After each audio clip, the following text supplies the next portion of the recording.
Hi friends, అందరికీ నమస్కారం. Welcome back to our channel. నేను మీ సుజాత. ఈరోజు అయితే మనం బెల్లం పరమాణం ఎలా చేయాలో చూద్దాం. మేము చిన్నపిల్లలప్పుడు మా నాన్న మాకు చేసి పెట్టేవాడు. ఇది చాలా చాలా టేస్టీగా ఉండేది. ఇప్పుడు మనం ఎలా చేయాలో చూద్దాం.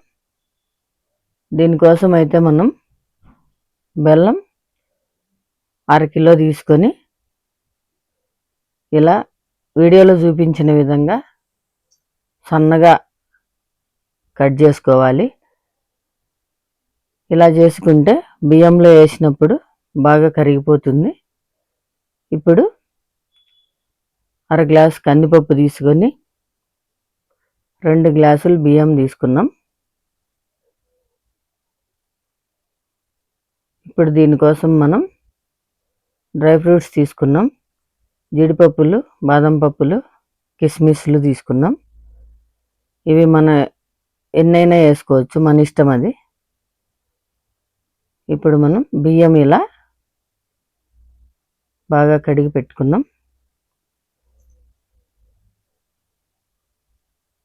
ఇప్పుడు కందిపప్పు కూడా తీసుకొని ఇలా కడిగి పెట్టుకున్నాం. ఈ కందిపప్పు వేయడం వల్ల చాలా చాలా టేస్టీగా ఉంటుందండి పరమాణం. ఇప్పుడు మనం కుక్కర్ పెట్టుకొని, నేనైతే 1/2 లీటర్ పాలు తీసుకున్నాను. తర్వాత 1 లీటర్ నీళ్లు పోసానండి. ఎందుకంటే కందిపప్పు బియ్యం ఉడకాలి కదా మెత్తగా, అందుకే వేసాను. ఇప్పుడు కందిపప్పు బియ్యం వేసుకొని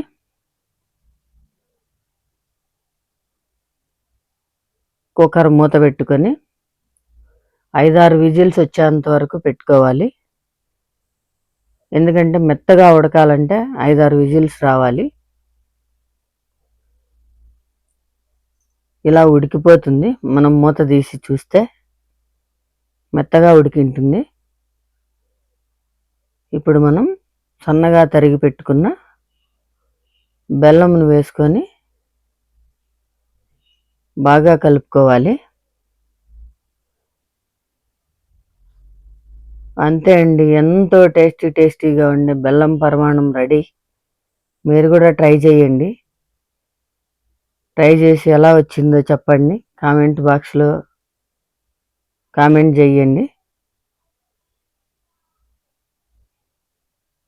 ఇది కరిగేలోపు, బెల్లం కరిగేలోపు ఇప్పుడు పెనం పెట్టుకొని నెయ్యి వేసుకొని కిస్మిస్లను బుడ్డలుగా వచ్చేంత వరకు వేయించుకొని పక్కన పెట్టుకోవాలి. ఇప్పుడు ముందుగా బాదం పప్పులను వేసుకొని, తర్వాత జీడిపప్పులను కూడా వేసుకొని దోరగా వేయించుకొని పక్కన పెట్టుకోవాలి. ఇప్పుడు మనం నెయ్యి వేసుకోవాలి. ఇలా కలిపితే ఎంతో టేస్టీగా ఉంటుంది పరమాణం. చాలా రుచిగా కూడా ఉంటుంది. ఇది చల్లారిన తర్వాత తింటే ఇంకా చాలా టేస్టీగా ఉంటుంది.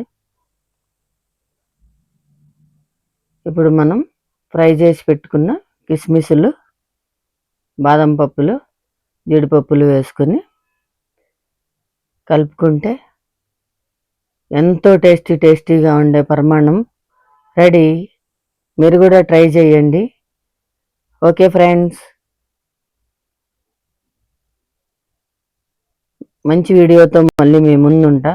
ప్లీజ్ సబ్స్క్రైబ్ చేయండి, లైక్ చేయండి, షేర్ చేయండి. Thank you.